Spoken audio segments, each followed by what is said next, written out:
Komið sæl, kæru hlustendur og verið hjartanlega velkomin í frétti vikunar með Snorra Másinni ritstjóra þann 21. júní 2024 vikulega fréttaþáttin sem þið þekkið grunngildin hjá ást á ættiru, ást á sannleika. Vá, 21. júní 2024, það eru 80 ár rúmlega frá því að lýðveldi Ísland var stofnað 1944 þann 17. júní og þar með að sagan skrifið, við erum ung þjóð og þetta var þjóðarvorið, þjóð með ungan fána maður kemst við að leiða hugan að þessu. Í sambandi við þetta lýðveldis afmæli þá brá ég á það ráð að ganga í heilagt hjónaband liðina helgi ásamt kona minni Nadine Guðrúnu Jaki og ég gæti ekki verið ánægri með það var það öflugasta sem ég hef gert í langan tíma. Verða að nefna það hér af því að margir eru áhugasamir brúðkaup. Þá ætla ég bara að gefa þér ráð, ef þú ætlar að gifta þig, fá þér brúðkaups skipuleggjanda.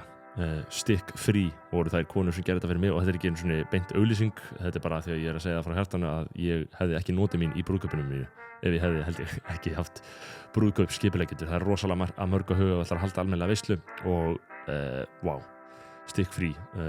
Held að þessu stick free Dunís Margrét Jaki og Karitas Harðardóttir.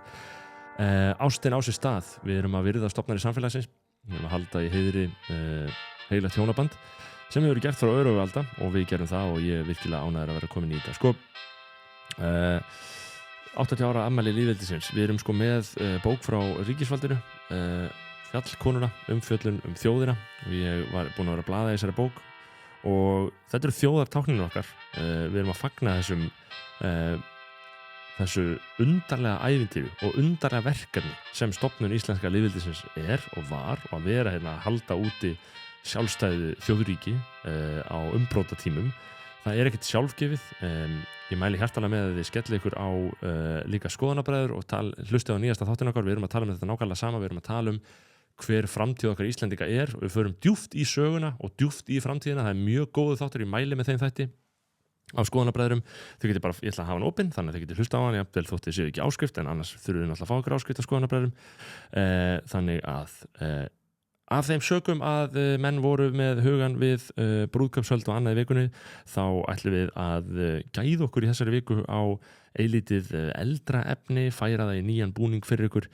Þáttur sem ég gaf út fyrir 4 mánuði með svo það sem ég er að tala um taktlaust grínmyndband frá ungum sjálfstæðismönnum, aðeins hinsegin vottun og fjölbreytileika vegferð ölgerðarinnar.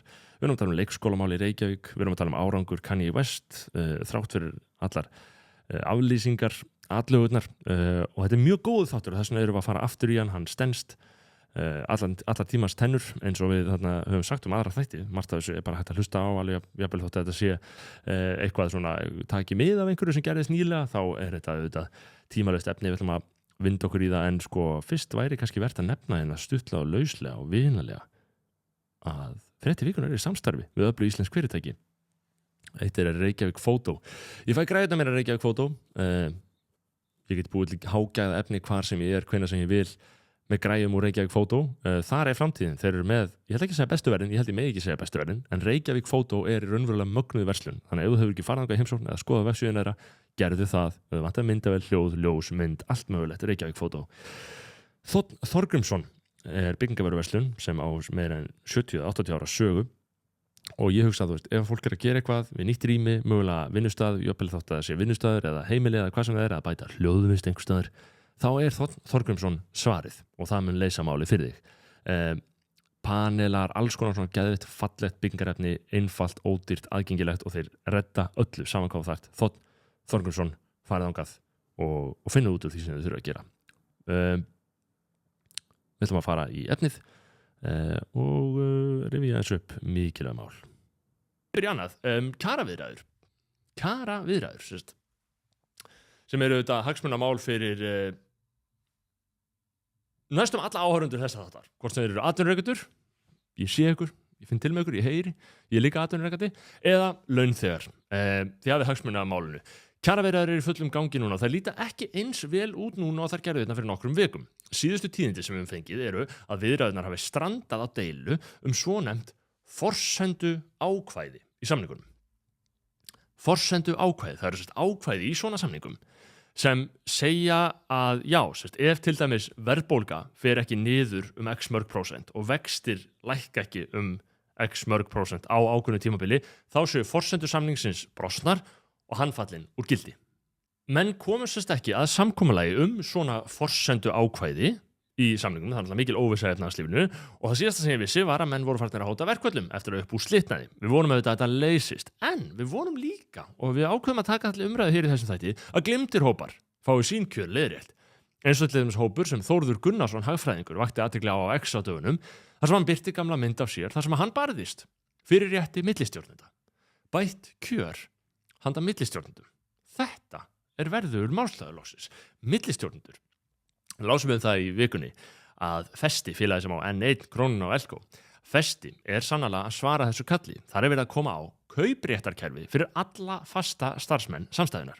Þannig að allir geti faktist orðið eigendur fyrirtækisins. Þetta hljómar svo stemning. Hljómar svo meiri stemning en að starfsmennir eigi...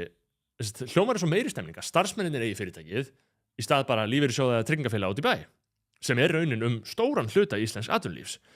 Óskýrt og óafgerandi eignarhald lífeyrissjóða og svo bara starfsmenn á plani sem reka fyrirtækið, sem gera fyrirtækinu kleift að lulla áfram en lítið gerist, lítið breytist af því að lífeyrissjóðir samkvæmt skilgreiningu ekki sérlega áhættu sæknir. Þeir vilja bara að starfsmennir séu þægir vinni sína vinnu.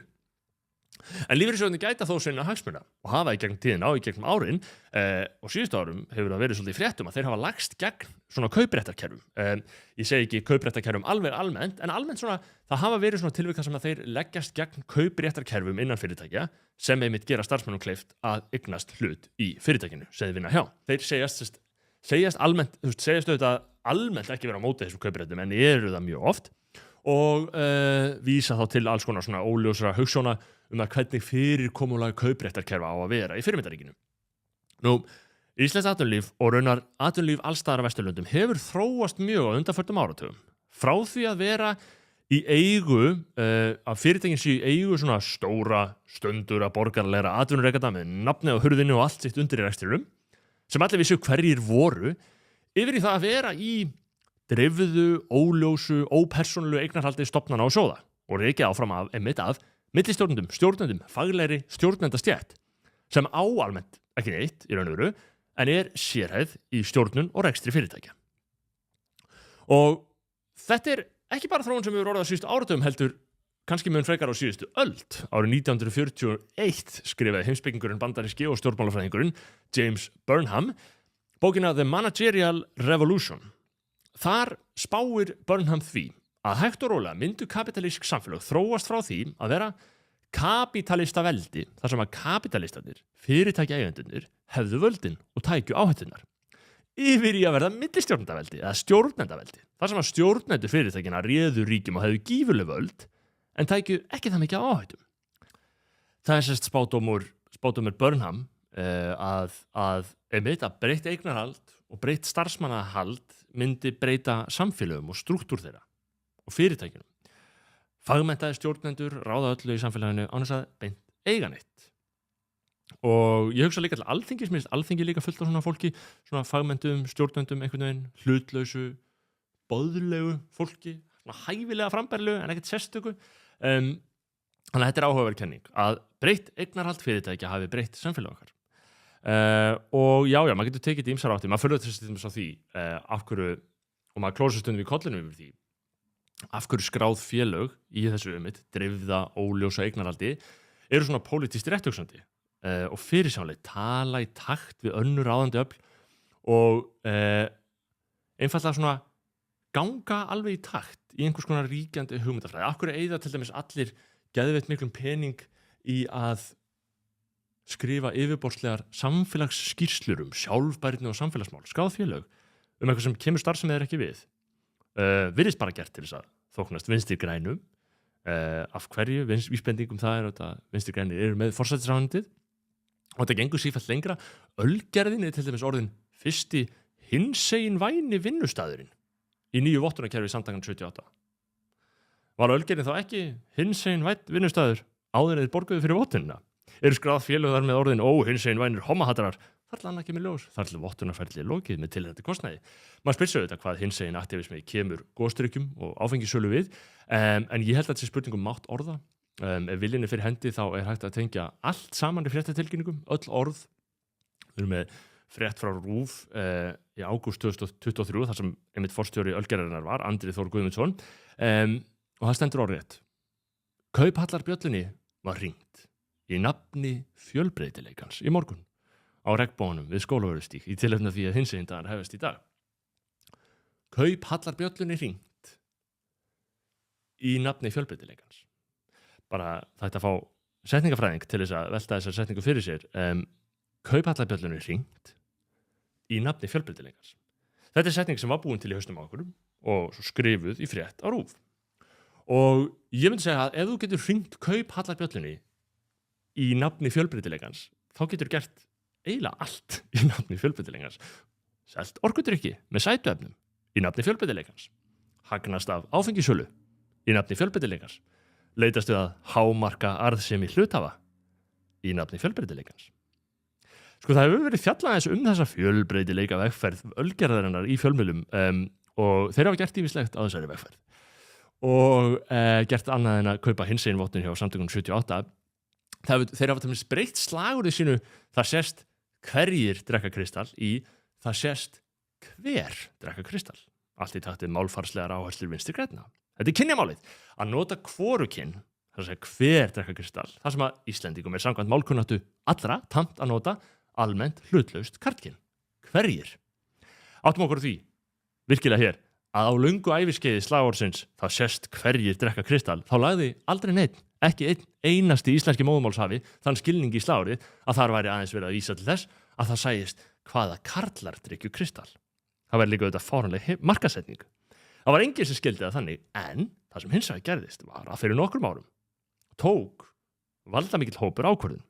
Valdamikill hópur hugmyndafræðinga, stjórnmálamanna, fræðimanna í háskólum, listamanna, menningarstarfsmanna, kannski nokkura faglegra millistjórnenda og auðvitað ríkisstarfsmanna í jafnréttisiðnaði, nokkura rithöfunda líklega, nokkura blaðamanna, algjörlega blaðamanna og einhverjum þeirra sem starfaði meðal svona ríkisútvarpinu.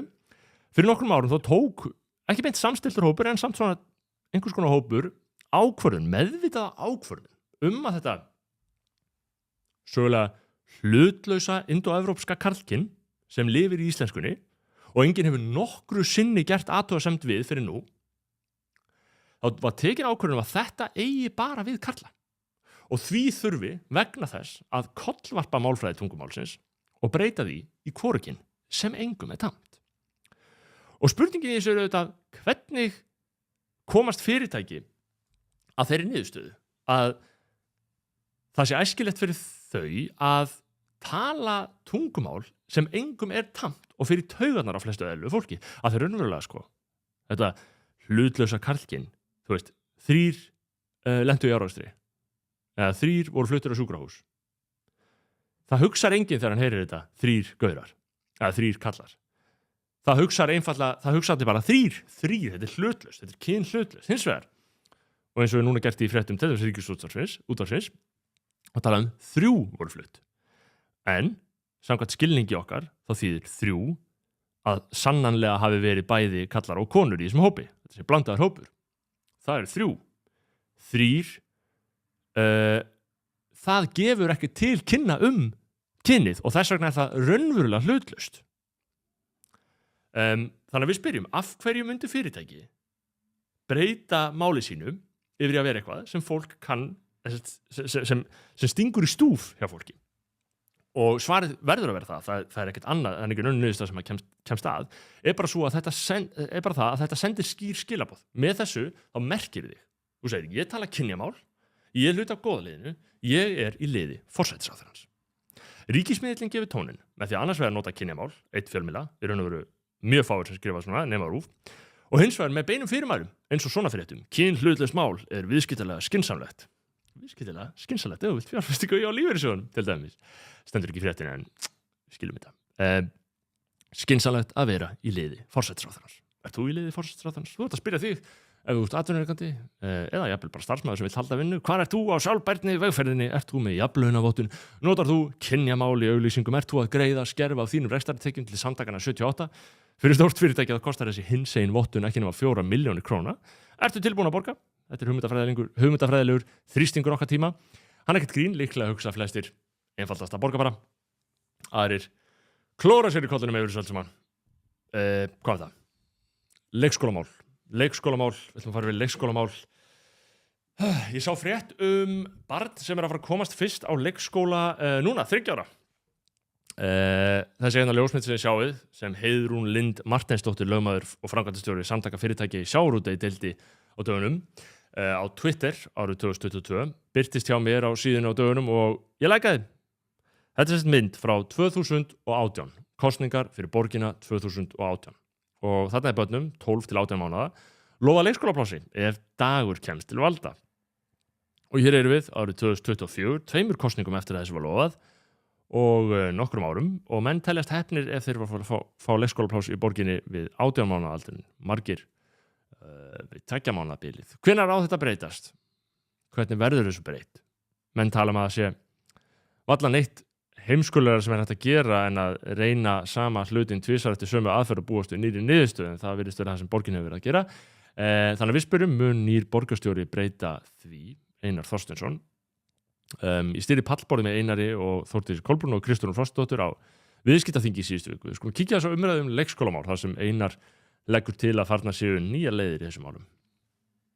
Þannig að ég bara svona aðeins að kasta inn í þennan sal. Ég meina, fyrirtækin hafa hagsmuna því að fá starfsfólk tilbaka. Starfsfólkið, foreldrar vilja fara út á vinnumarkaðinn aftur, fyrir en kannski börnunum fyrir bestu. En gott og vel, þetta er það sem að fólkið vill. Eru fyrirtæki sem að vilja leggja til húsnæði, ráða til sín fagfólk á sviði skólamála, sjálfstætt rekna skóla og borgin borgar með. Ég hef ekki séð neitt minnast á það að það sé ábyrgð atvinnulífsins sem að krefst þess að fá þessi pláss, að þau sýni frumkvæði því að taka þátt. Nú ert þú náttúrulega tekið við að degi og þannig að það hljómar eins og þú sett að einhverju leyti minna viðkvæmur en hann, en til dæmis eins og Hildur Björnsdóttir hefur talað fyrir að hafa leikskóla sem eru tengdar í vinnustöðum og slíku. Eru þá tilbúin að skoða þannig leiðir? Ég meina, mér finnst að fyrst að krafan er svona mikil frá atvinnulífunni, frá launþegahreyfingunni, frá foreldrum, er þetta þá ekki eitthvað svona samfélagslegt átak og við ættum að vera opin fyrir öllum mögulegum leiðum til þess að brúa bilið? Já, Einar er opinn fyrir nýjum leiðum í leikskólamálum, segir hann þarna. Maður getur sem velt því fyrir sér, svona prívat og persónulega, hvort að það er nýju leiðir að stofna leikskóla inni á vinnustöðum, grafi mögulega undan grunnstóðum borgarreknakerfisins, sem hefur sannlega verið þróun á síðustu árum að borgarreknakerfið er að verða sífellt verra. Það er ein leið til að skilja þetta, það væri svona áhyggjur vinstrimanna af svona ráðstöfun, áframhaldandi hrun opinbera leikskólakerfis af því að hliðarkerfin er að verða öflugri. Hinn leiðin er að segja bara smá eins og Einar er að segja leysum vandamálið sama hvernig. Lefum ekki dogmatískum samfélkingamönnum að standa í vegi fyrir því. Ég sjálfur tala líka þarna því að maður auðvitað þekkir þetta þegar maður kynnist þessu af eigin raun að maður vill ekki nema bara lausn. Hildur Björnsdóttir, oddviti sjálfstæðismanna, vildi náttúrulega þessa vinnustaða leikskóla upphaflega. Hvernig byrja að skilja það? Vilja sjálfstæðismenn það? Af hverju vilja hægri menn það en ekki vinstri menn? Þetta er allt spurningum það sko. Hver myndi sinna leikskólakerfinu betur, hægri menn eða vinstri menn? Myndu hægri menn reka betra leikskólakerfi í Reykjavík? Valla. Voru skils mér vinstri menn sem bjuggu til leikskólakerfi eins og það er, þannig að þeir mega það. Líka að spyrja, var það gott? Er vinstri menn svo góð fyrir samfélag? Opinbert leikskólakerfi hljómar eins og það sé góð breyting, en það eru auðvitað aðra breytingar sem opinbert leikskólakerfi hefur í för með sér, eða er samt andsvar við konur á vinnumarkaði, var það frelsisbylting að byrja að geyma börn á stofnun frá unga aldri, yngri en þeim er fyrir bestu, eins og Einar segir, að meðan konur fóru að þræla í verksmiðjunni. Var það frelsisbylting, ég veit ekki, var það frelsisbylting að konur skildu fá að verða launaþrælar eins og karlar? Frelsisbylting að heimili hættu að geta framfleytt sér með einni fyrirvinnu, eins og mér skilst þetta hafi verið á sínum tíma, ég veit ekki hvort það hafi verið þannig. Og hver er þá óánægður með að konan sé komin út að vinna? Það er náttúrulega almennt stereotypinu íhaldssami hægri maðurinn, en eru það ekki hægri menn sem menn telja að beri ábyrgð á þeim efnahagslegu breytingum sem á undanförnum áratugum hafa valdið því að heimili þurfa að minnsta kosti 2 fyrirvinnur? þannig að hægri maðurinn getur sjálfur sér kennt. Sko, við getum alltaf reynda líka að hugsa okkur við getum ekki lengur framflætt okkur á 2 fyrirvörum, það neyslubrjálæðið. Maður gæti lifa fyrir minna en maður gera það bara ekki. Þessar breytingar eru miklar og það eru grundvallar breytingar á okkur samfélum. Alls ekki víst að það séu alltaf góðar, heldur ekki víst að það séu alltaf slæmar. Það er alls ekki þannig að menn og konur neyðist allir eða allir til að vinna. Heldur vilja margir vinna, það vilja líklega flestir. En þetta eru pælingar. Einar talar þarna hagsmuni barna. Margir segja náttúrulega að börn eigi ekki heima á leikskóla fyrir 2 ára aldur. Og það er náttúrulega til svona móður hlutverksfeministar sem segja að hálfpartinn aðför að réttindum kvenna og barna að konur þurfi strax að fara að þræla á vinnumarkaði. Þeir móður hlutverksfeministar eru auðvitað ekki feministar, ég svona kapitalískari feminista, svona sósíaldemókrata kapitalista feminista líka, sem eru samfæraðar að vinnan göfgi konuna. Þannig ég spyr hver er þinn feminismi? Væri gaman að heyra frá þér, kæri áhorfandi þessa feminiska fréttaþáttar. Það eru margar þversagnir í þessu, ekkert eitt rétt, eins og leiðilegasta fólki í heimi heldur iðulega fram, fólki sem er með öll svörin. Það er bara áhugavert að velta þessum málum fyrir sér. Hvað það? Borgin allavega, leikskólamálin, Dagur, segja menn, er á leið í landsmálin, hann hefur sagt allan gefið því undir fótinn. Hver er hans arfleið? Já, rétt áður við höldum áfram hérna kæru hlustendur, þá hef ég náttúrulega nefnt það áður og ég mun nefna það aftur að ritstjórinn er í samstarfi við Happy Hydrate. Happy Hydrate er það sem ég byrjar að drekka núna til þess að halda vöku að jafnvægi líkamanns í skorðum og ég er alltaf í sánu, ég er alltaf í gyminu. Ég verð að gera þetta í alvörunni og ég leitaði lengi að leið til þess að gera þetta, leið til þess að fá þessi vítamin, þessi steinefni, þessi magnesium og annað í æð, en ég fann aldrei dæmið, en nú er það bara 1 stika eða 2 af Happy Hydrate í glas, klakar, ferskt, bragðgott, engin ógeðsleg aukaefni eða sætuefni eða neitt rugl. Happy Hydrate er minn drykkur. Ég hreinlega held að ég finni á mér mun eftir að ég byrja að taka þetta. Það er eitthvað rétt við þessa tilfinningu. Annað fyrirtæki, já, Myntkaup. Myntkaup er staðurinn þar sem að menn er að kaupa rafmyntir þessa dagana. Bitcoin, ertu að kaupa Bitcoin, ertu að velta fyrir Bitcoin, ertu að hugsa, heyrðu, er Bitcoin að fara að hækka feitt, er Bitcoin að hækka, er að lækka, er eitthvað að gerast í þessu? Akkur ertu ekki með smá peninga í þessu, segja sumir, akkur ertu ekki búin að kaupa eitthvað Myntkaup, smá peninga, smá Bitcoin. Og þá er ég alltaf að tala sko, bara pínulitla fjárfestingu svo ræði við, bara alltaf að prófa að koma sér inn í eignaflokkin, það er það sem mér finnst áhugavert, að fylgjast með og maður fylgist alltaf miklu betur með ef maður á eitthvað pínulítið. Myntkaup væri þín leið til að gera örugga leiðin til þess að kaupa Bitcoin. Að öðru leyti stutttilkynning einnig frá öðrum aðila. Gjörðu svo vel.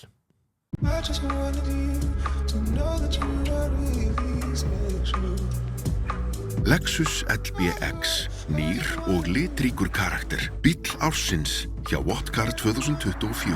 Lexus, Kauptúni. Málum fyrir sér hvað það, borgin allavega, leikskólamálin, Dagur, segja menn, er á leið í landsmálin, hann hefur sagt allan gefið því undir fótinn. Hver er hans arfleið eftir langa valdatíð, fyrir eftir hvernig þú spilð algjörlega. Ungir sjálfstæðismenn segja arfleiðin er vond. Kíkjum á myndband. Hæ, Júlíus Viggó, formaður Heimdallar. Reykjavík hefur í mörg ár verið í ólagi. Já, þetta er Júlíus Viggó, ungur upprennandi, sjálfstæðismaður, gullamaður mikill, skils mér.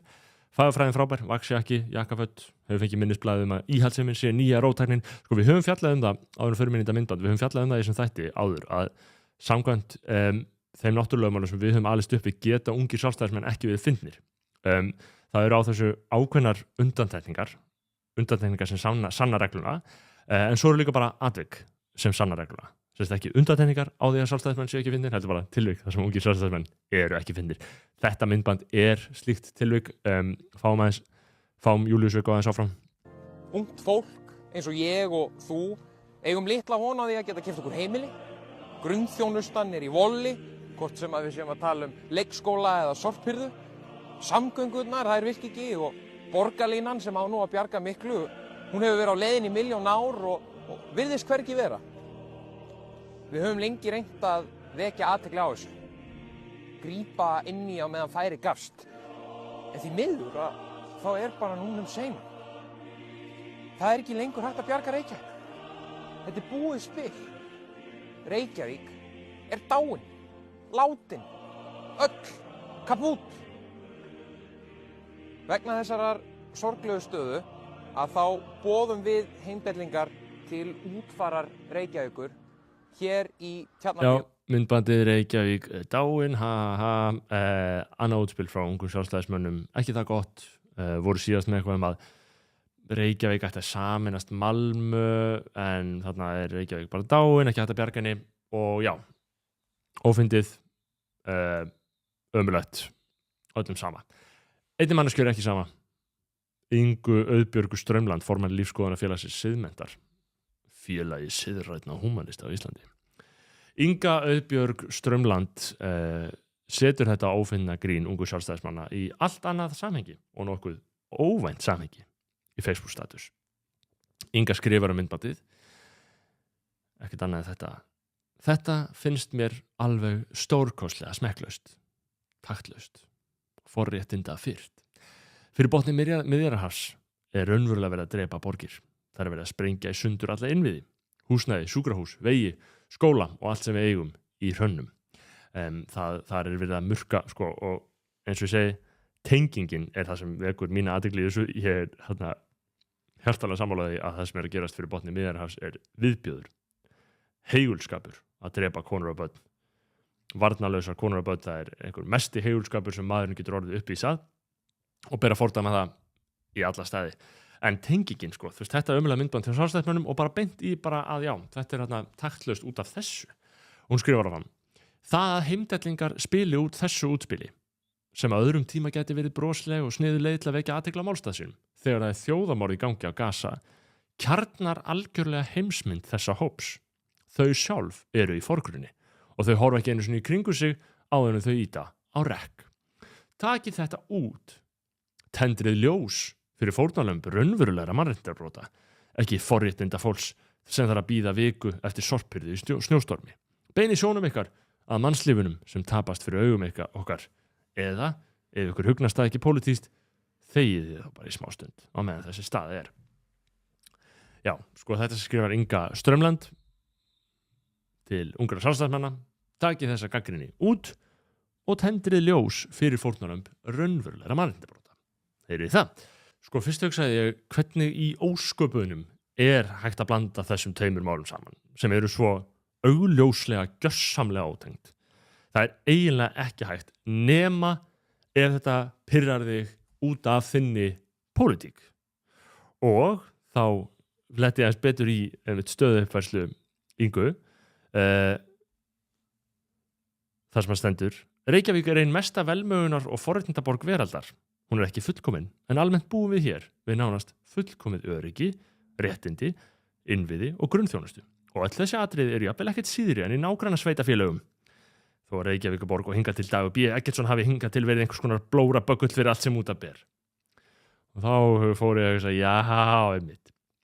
Googlaði það, mér sýnist Inga hafa verið á lista Samfylkingarinnar. Þannig að hún í þeim business að verja meira hlutin í borginni. Ber hana saman við nágranna sveitafélögin. Sjálfur, ég ólst upp og var alltaf vinstrimaður, og þá fannst mér alltaf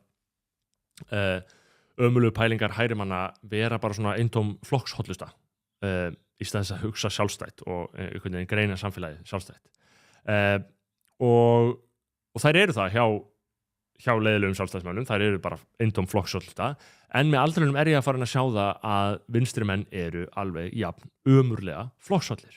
Reykjavík ekki fullkomin, auðvitað má gera betur en ekki með svona myndböndu. Þetta er bara spurning að kæfa umræðina. Inga Strömland, segir hún, ekki með svona myndböndum. Siðrænn húmanismi, hún hjá Siðmennt, siðrænn húmanismi. Ég sjálfur fermdist í borgarlega. Ég fermdist borgarlega, ég get alveg verið ofið með það. Ég fór villur vegar, skráði mig úr þjóðkirkjunni á sínum tíma, skráði mig aftur í hana þegar ég sá ljósið á ný. Drottin minn hirðir. Ég var viðskila við hjörðina, drottin sótti mig aftur og ég kom heim. Vongóður dýrlega endurreisn kristinna kirkja á Íslandi, raunverulega, ég held að það geti verið gott fyrir samfélagið okkar. Við lömb Guðs, það fjallaði svipað mál í Lúkasar Guðspjalli, þar sem Jesú segir við nokkra synduga menn: nú á einhver yðar 100 sauði og tínir einum þeirra. Skilur hann þá ekki 99 eftir í óbyðinni og fer eftir þeim sem týndur þar til hann finnur hann. Og glaður leggur hann sauðin á herðar sér hann finnur hann. Þegar hann kemur heim, kallar hann saman vini sína og nágranna og segir við þá: samgleðist mér, því að ég hef fundið sauðin minn, sem týndur var. Ég segi yður, þannig verður meiri fögnuður á himni yfir einum syndara, sem gjörur iðrun, en yfir 99 réttlátum, sem ekki hafa iðrunar þörf. Þetta segir Biblíunni. Það Biblían, eins og ég segi, ég týndist úr hjörðinni, kom aftur í hérna kristnu hjörð, við gleðumst. Meira yfir einum syndara sem gjörur iðrun en 99 réttlátum sem hafa ekki iðrunar þörf. Þetta kristilegu boðskapur sem hæfir okkar tímum. Það fyrirgefningin, ber ekki mikið á henni. Fréttavikunar, feminískur og kristilegur fréttaþáttur. Ættum við að byrja með YouTube-predikanir. Talandi fyrirgefningu syndana henni í lokin. Kanye West hefur ekki átt 7 dagana sæla á undanförnum árum, en í þessari viku virðist hann hafa náð vopnum sínum í ýmsum skilningi. Ný plata hans ásamt Ty Dolla $ign, Vultures 1 hefur í vikunni verið vinsælasta plata vikunar í meira en 100 löndum, þar meðal í Ísrael. Í Ísrael bent hefur verið á þá staðarind að hún sé vinsælast í Ísrael, einmitt í ljósi þess að það einmitt vegna ummæla gyðinga sem ég komst í vandræði þetta árið. Hann lét yfirgengileg ummæli falla gyðinga og viðskipti sínu þá, og sum ummælin voru það gróf að fólk bæði vissi ekki hvort þetta væri gæðra en veikindi að tala og jafnvel óháð því hvort að rapparinn ætti endur koma auði í samfélag manna eftir ummælin. En viti menn, plata númer 1, fötin í sölu á vefsíðu án aðkomu Adidas sem rifti samningnum við hann, og í einhverju skilningi bara eins og ekkert af ískorist, og vissulega kann ég beðist afsökunar ummælum sínum, en stundum virðist hann svona láta eins og hann hafi ekki, eða ætli ekki að beðist afsökunar ummælum sínum. Hérna hann tæmis á flugutunum í Los Angeles. We won. That's it. We did number one. Number one, all over the world. You know what it is. I heard you made $19 million off that Super Bowl ad too.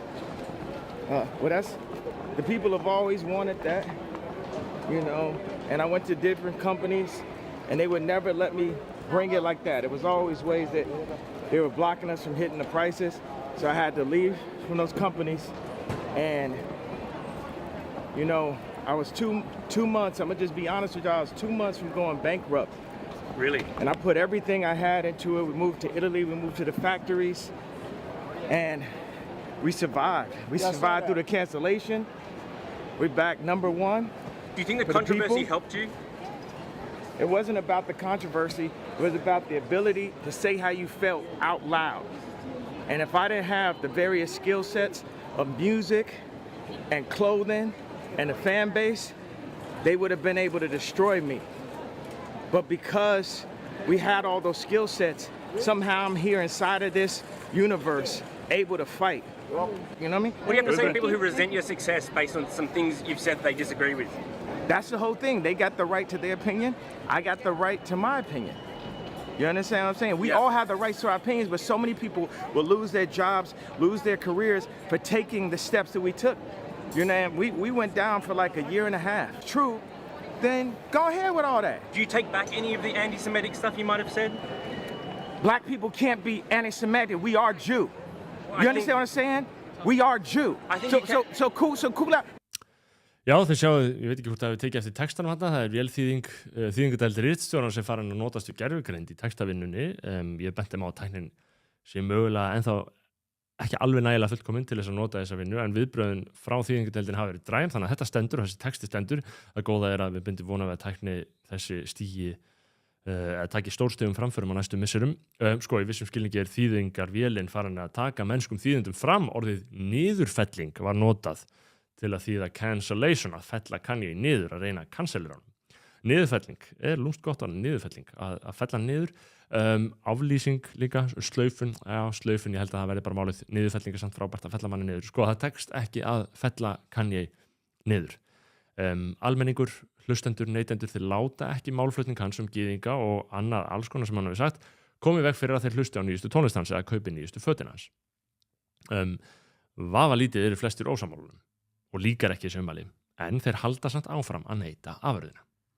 Og svo merkilega staðarind minnir mjög á forvitnilegar vangaveltur Kísildals frumkvöðulsins Mark Andreessen, sem ég sá í viðtali árið, munin á elítu og almenningi þegar kemur að svona niðurfellingamálum, slaufunumálum. Þið þekki það að maður á að hafa á tilfinningunni þegar það er verið að aflýsa mönnum. Og maður hefur þá á tilfinningunni að þetta sé svona einhvern veginn sprottið úr grasrótinni. Að fólkið í landinu hafi ekki sætt sig við misréttið og því hafi þessum eða hinum fræga karlinum verið aflýst. það frásögnin sem situr yfirleitt eftir. Almenningur reis upp, gerði kröfur og fyrirtækið að stofnunin bognaði loks undan þrýstingnum. En Mark Andreessen, sem raunverulega magnaður samfélagsrýnir, hann telur niðurfellingar menningu vera mun frekar sköpunarverk samfélagslegar elítu sem notar hana sem valdatæki gegn óvinum sínum. En að hluti af trikkinu sé að láta niðurfellingar, slaufanir, einmitt alltaf líta út fyrir að þær sjö sprottnar af réttlætiskennd alþýðunar. Fáum brot frá Andreessen aftur með velþýðingu. By one. So do you think the public is less tolerant than they used to be or more tolerant? Well, the systems that I'm not going to be careful here. I think the large institution systems are not tolerant of what the public tells them they shouldn't be tolerant of.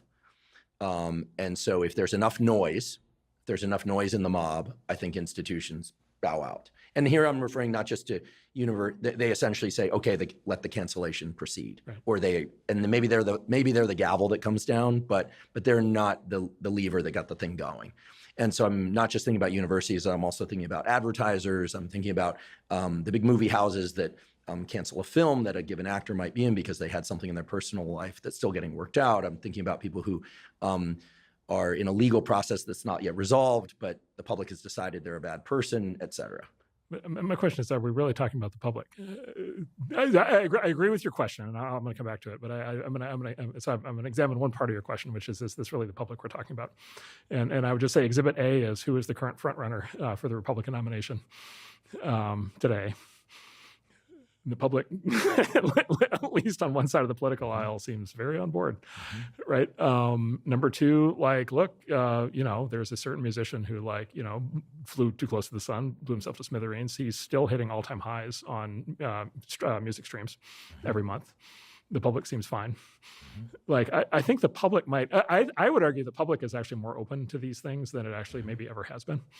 And we could talk about why that's the case. I think it's a differentiation, and this is what your question was aiming at, but it's a differentiation between the public and the elites. And so my view is everything that you just described is an elite phenomenon, and actually the public is very much not on board with it.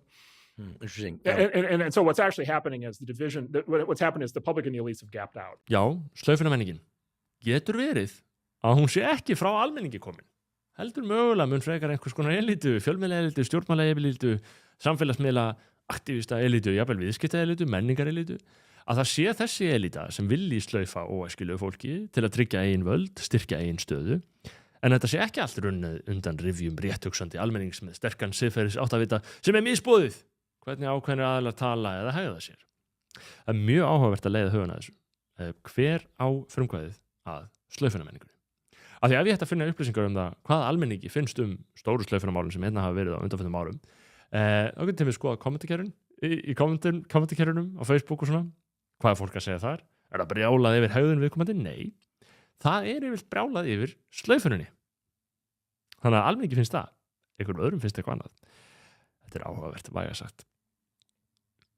Við komumst ekki lengra með þetta að sinni.